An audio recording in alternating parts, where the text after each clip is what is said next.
కొత్తగూడ మండలం గుంజేడు గ్రామంలో ప్రకృతి ఒడిలో పచ్చని అడవుల మధ్య వెలిసిన శ్రీ ముసలమ్మ తల్లి జాతర భక్తి శ్రద్ధల మధ్య ఘనంగా కొనసాగుతుంది.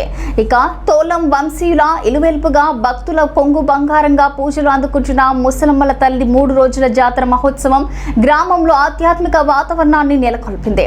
ఈ సందర్భంగా నియోజకవర్గ కాంగ్రెస్ మహిళా నాయకురాలు కుసుమాంజలి సూర్య అమ్మవారిని దర్శించుకుని ప్రత్యేక పూజలు నిర్వహించారు.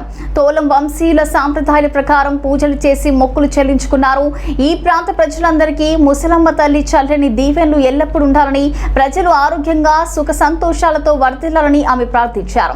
ఈ పూజ కార్యక్రమంలో మండల కాంగ్రెస్ అధ్యక్షుడు సారియా, తెలంగాణ రాష్ట్ర రూరల్ డెవలప్మెంట్ డైరెక్టర్ చెల్లా నారాయణ రెడ్డి, పార్టీ జిల్లా ప్రధాన కార్యదర్శి బానోత్ రూప్ సింగ్, గుంజేడు సర్పంచ్ అనంతరావు, ముసలమ్మ ఉత్సవ కమిటీ చైర్మన్ నరేందర్ తదితరులు పాల్గొన్నారు.